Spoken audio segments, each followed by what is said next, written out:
Bonjour à tous, aujourd'hui je vais vous présenter le sac à dos Braco XL de chez Dimatex. Mais je ne vais pas vous faire la présentation comme on pourrait la faire d'habitude. Vous présenter, vous l'ouvrir, vous faire voir les poches et tout ça. C'est pas la présentation que j'ai envie de faire aujourd'hui. Je trouve qu'il y a plus intéressant. Je vais d'abord vous parler de ce qui pourrait passer pour des défauts, qui n'en sont pas. Mais on pourrait croire, quand on le regarde, quand on l'examine comme ça, qu'il y a des défauts de conception, mais non. Avant de commencer, je vais vous parler de l'endroit où je me trouve. C'est en fait les ruines, alors pour faire précis, d'une motte féodale, et pour être un petit peu plus vague, d'un ancien petit château fort. Alors pourquoi est-ce que je vous parle de ça aujourd'hui, le rapport avec le sac à dos?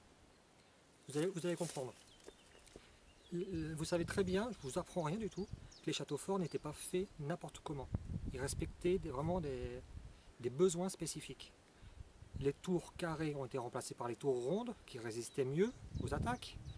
Les meurtrières, pour que les archers leur permettaient de tirer vers l'ennemi en ayant un grand angle, tout en empêchant à l'ennemi de leur tirer dessus. Et on pourrait multiplier les exemples comme ça. Parce que tout dans un château fort était déterminé par le besoin qu'ils en avaient. De la fonction naît la forme, que ce soit pour un château, que ce soit pour un sac à dos. Le sac à dos Braco XL, lui, il a une fonction principale qui va déterminer tout le reste. Hop, vous allez voir, il est électroyable.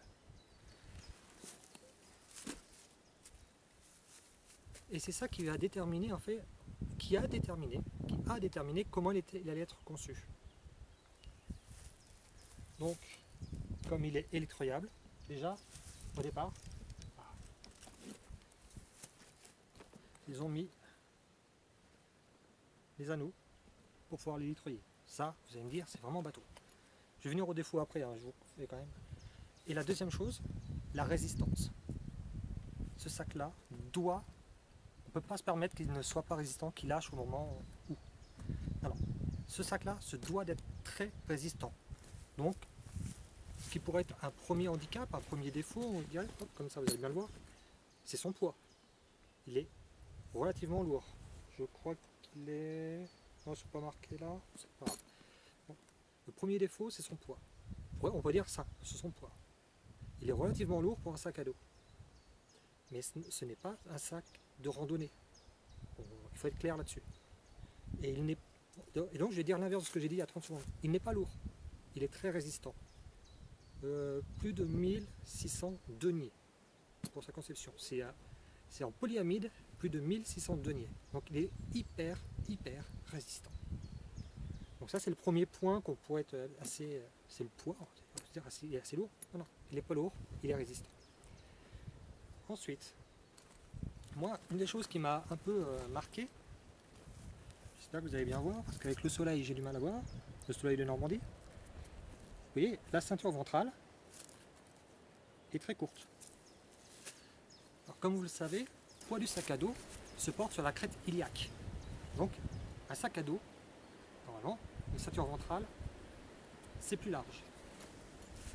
Donc, comme j'avais remarqué plusieurs défauts, j'ai contacté Dimatex, tout simplement, vraiment très simplement, en leur demandant, ce que je me disais, c'est pas possible.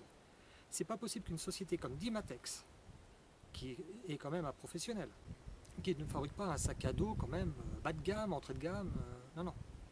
Ils font vraiment du très bon, de la bonne qualité, pour les professionnels. Comment se fait-il qu'ils n'aient pas pensé à ça? Alors donc, les différentes choses que j'ai pu remarquer, je les ai contactés et ils m'ont très gentiment répondu. Le commercial que j'ai eu a pris son temps de me répondre en détail. C'est pour ça aujourd'hui que je peux vous donner les réponses aussi. Donc en fait, pourquoi est-ce que c'est si court? Parce que c'est destiné, ce sac à dos est destiné à des professionnels. Différentes catégories de professionnels, mais notamment c'était conçu pour l'armée, pour les forces spéciales. Donc ces professionnels portent des ceinturons et souvent des armes au ceinturon. Donc vous comprenez que si en plus on rajoute une ceinture ventrale par-dessus tout ça, ça va les gêner. La solution la plus simple, pas la bonne solution, mais la solution la plus simple aurait été de rien mettre du tout. Ils mettaient rien, voilà, ils avaient juste un sac à dos qui se porte sur le dos. Ils n'ont pas choisi cette option-là. En fait, ils ont choisi de mettre une ceinture ventrale qui appuie, je l'ai testé, qui appuie quand même sur la crête iliaque, pas autant que ce qu'on a l'habitude en rando, mais qui appuie quand même sur la crête iliaque, sans gêner le ceinturon et l'arme qu'ils peuvent avoir dessus. L'arme ou les outils, parce que ça peut être destiné aussi au secours en montagne, qui a besoin d'un sac à dos électroyable. Donc voilà, c'est une des raisons qui fait que. Donc on a parlé du poids, on a parlé du ceinturon ventral. Ah bah, je vais vous parler, pendant qu'on est à l'extérieur, il y a deux poches. Je ne sais pas si vous les voyez très bien, parce que noir comme ça. Donc ces poches-là, très bien, moi j'aime beaucoup les poches comme ça à l'extérieur. Mais quand j'ai voulu m'en servir, j'ai trouvé un petit peu trop courte. Pas grand-chose, un peu. J'aurais dit pourquoi est-ce que vous n'avez pas fait un peu plus grand? Vous auriez mis un soufflet, ça aurait été vraiment, on gagnait le peu que. Parce qu'en fait, la gourde Nalgene 1 litre rentre, mais il faut forcer pour fermer. Et si vous mettez la tasse en dessous et que vous voulez, là ça rentre plus. C'est dommage, il manquait que quelques centimètres. Ils ont dit non, ces poches-là ont cette forme-là et cette taille-là pour deux raisons. La première, c'est qu'elles doivent contenir des grenades fumigènes qui vont servir à marquer le terrain pour que les hélicoptères puissent voir où venir chercher le matériel et les hommes. Et la deuxième, c'est, et là on en revient toujours de la fonction de la forme, hein, on n'a toujours pas quitté, électroyable. Alors pourquoi est-ce que cette forme-là, cette taille-là pour l'électroyable, pour le caractère électroyable du sac, c'est simple. Ils ne veulent pas que ça dépasse de trop. La poche, ici, ne doit pas être trop proéminente pour pas que les choses puissent s'agripper dessus. Si ça s'accroche durant l'électroyage, ça peut être une catastrophe. Donc ils ont choisi de faire des poches plus restreintes. Ça contient les grenades fumigènes, c'est ce qu'on leur demande, c'est très bien, on s'arrête là. Donc voilà encore un point qui pourrait passer pour être négatif, mais qui n'en est pas. Il était réfléchi. On va passer à l'intérieur du sac. Bon, déjà, vous pouvez voir qu'il y a 4 comment ça s'appelle, attaches Fastex. Ensuite,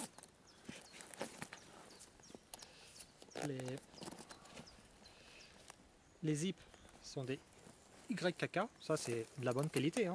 Franchement, il n'y a pas, ils n'ont pas lésiné sur les moyens. Donc on ouvre intégralement. Et là vous pouvez voir quand même, grande ouverture. Bon, comme beaucoup de sacs, vous allez me dire comme beaucoup de sacs, oui. Et là on voit ça. La housse de protection. Alors pareil, quand j'étais au téléphone avec le commercial, j'ai dit, la housse de protection, elle gêne là. Elle prend de la place, quand même, à l'intérieur du sac. Est-ce que vous n'auriez pas pu la mettre en dessous, dans une poche à part? Et voilà, comme font beaucoup de sacs, comme c'est fait beaucoup de sacs. Alors, hop, je repose ça. Alors la réponse c'est, au départ, c'était prévu par Dimatex. Mais à l'armée, ils ont dit, non, hors de question. La réponse est simple, la voilà. Ça, c'est pas juste une housse de protection pour la pluie. Déjà, hop, elle est réversible, c'est bien. Et elle est très épaisse. Hein. Bon, vous la faire voir en vidéo l'épaisseur, je ne sais pas trop comment. Elle est très épaisse. Plus épaisse que ce qu'on a l'habitude sur un sac de rando. Donc cette housse n'est pas là juste pour la pluie. Le sac il est assez étanche.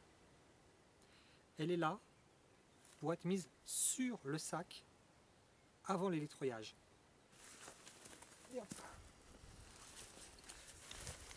Comme je disais tout à l'heure, il ne faut pas que quoi que ce soit puisse s'agripper dessus. Donc vous imaginez une branche qui s'agrippe dans la passe en molle, parce qu'il y a des passes en molle un peu partout, ça serait pas terrible. Le sac, la housse de protection va aller dessus. Voilà. Plus rien ne peut s'agripper dessus. Vous voyez, si une branche, n'importe quoi. Et c'est ça qui est voulu. Donc, quel rapport avec le fait que ce soit à l'intérieur du sac et pas en dessous? Le raisonnement a été assez simple, basique, militaire. Mais de toute façon, ça marche. Plus c'est simple, mieux ça marche. Si la housse de protection est dans une poche en dessous et qu'on ne la voit jamais, le jour où on en a besoin, on ne s'en sert pas. Si elle est à l'intérieur du sac, le côté orange fluo bien visible, on la voit tous les jours. Le jour où on a besoin de s'en servir, on va la voir, on va y penser. Raisonnement simple, simpliste, mais la logique elle est là. Un truc qui m'horripile sur tous les sacs quand ça se produit, sur celui-là aussi. Mais on peut le solutionner facilement. Vous entendez? C'est les zips YKK justement. J'ai l'impression d'avoir les clochettes. Je ne sais pas si vous entendez bien avec le caméscope. J'ai l'impression d'avoir des clochettes. Et de marcher avec des clochettes sur le sac à dos. Alors pareil, j'en ai parlé, je suis dit, c'est quand même bizarre que pour un sac à dos destiné aux forces spéciales, à l'armée, ils aient fait quelque chose d'aussi bruyant. Donc, je vous rassure, pour l'armée, ils ont des silencieux en caoutchouc. Ils ne le mettent pas pour tous les sacs, parce que juste pour les silencieux, juste ça, ça coûte relativement cher. Donc ils le mettent pour les sacs qui en ont vraiment besoin, mais sinon pour les autres, c'est simple. Un bout de Chatterton, alors même, vous enlevez ça, carrément. Vous mettez un bout de paracorde avec un nœud, et vous n'avez plus un seul bruit. Moi j'ai choisi l'option, je vais mettre, c'est de la chambre à air que je vais enrouler autour. Ça sera mieux, ça va être très silencieux, sans rien abîmer. Parce que le Chatterton a tendance à laisser de la colle. Le faire sauter carrément, j'ai pas trop envie, donc du caoutchouc. Ça c'est ma solution à moi. Je vous fais quand même voir l'intérieur. Ah oui quand même. Je vais pas vous parler que des points négatifs, parce qu'en fait j'en trouve pas beaucoup. Alors, est-ce que vous allez voir ici? Donc là, vous avez une sangle avec serrage rapide. C'est que ce sac à dos est destiné aussi, il est prévu qu'il puisse recevoir une radio. Et là, sur les côtés, de chaque côté,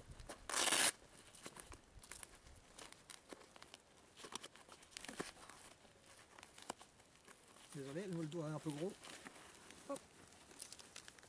Vous avez de chaque côté une fente pour laisser passer l'antenne. La même chose, ici. Passer le tuyau dans le sac d'hydratation. Vous mettez le sac d'hydratation ici, ça le fait très bien. Donc, une radio évidemment assez lourde, si ça se balade, c'est pas bon pour le sac, c'est pas bon pour le porteur. D'où l'idée de mettre une sangle. C'est vraiment. Et un point que j'aime beaucoup. Alors, ça, c'est pas une poche. C'est un accès rapide au compartiment principal par en dessous. Mais avec un filet. Alors j'ai laissé dedans volontairement ma trousse de secours. Une trousse de secours assez classique. Et comme ça, vous voyez, très facilement je peux l'atteindre sans avoir à déballer tout le sac. Si j'ai besoin d'accéder rapidement à ma trousse de secours, elle est là. Je pourrais vous parler également des bretelles du sac à dos. Très bien rembourré, très confortable. Ça, avec également le sac à dos, c'est rembourré derrière, un tissu respirant quand même. À l'usage que j'en ai eu, parce que ça fait quand même plusieurs semaines que je l'ai, il est moins confortable qu'un sac à dos destiné à la rando, ça c'est sûr et certain, mais il est plus confortable que beaucoup de sacs que j'ai pu tester, acheter, bon, des sacs, on va dire, bas de gamme, entrée de gamme. celui-là il supporte largement la concurrence au niveau du confort.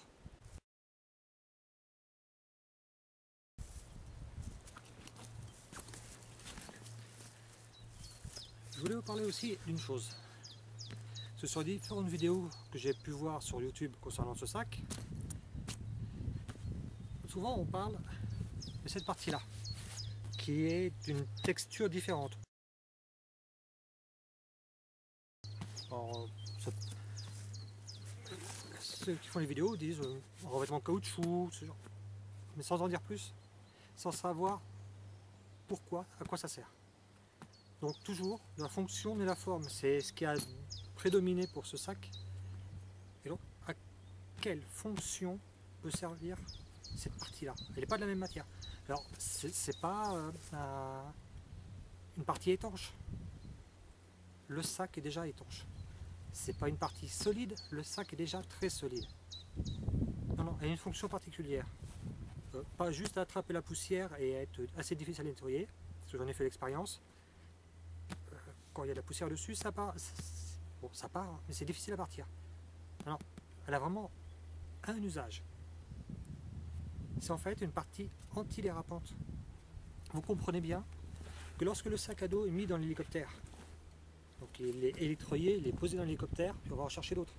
Si l'hélicoptère tangue un peu,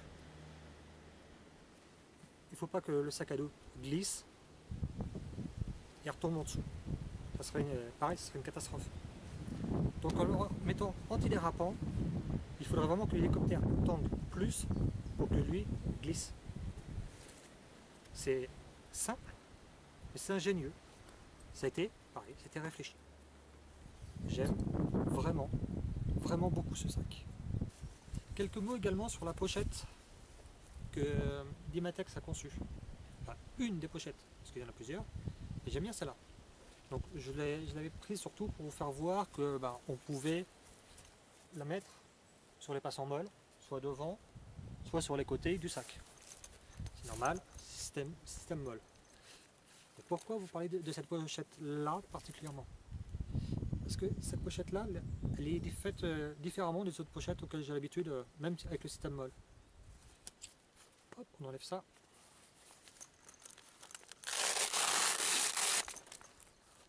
Elle est sur scratch. Ça veut dire que le côté mâle,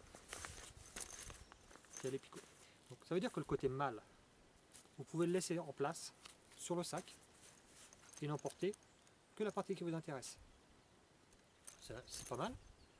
Et ça veut dire aussi que vous pouvez un jour utiliser la pochette.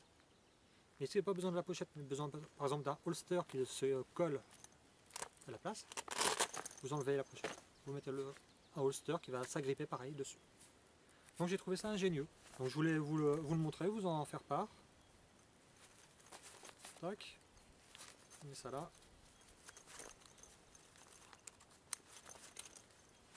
Et après il passe en molle sur le sac et ça tient très bien. Donc je voulais vous le signaler. Donc le logo en couleur là, c'est pas mal. Moi, pour mon usage, je cherchais un sac très résistant sur lequel je pourrais compter si j'en ai besoin. Ce sera celui-là. Alors je l'aurais préféré en verre, ils n'en avaient plus. Je sais qu'ils vont en refaire quand l'armée va en recommander, donc ils en auront un peu plus que la quantité demandée par l'armée. Parce que je trouve juste que le verre est magnifique. Vert avec quelques bandes noires, superbe.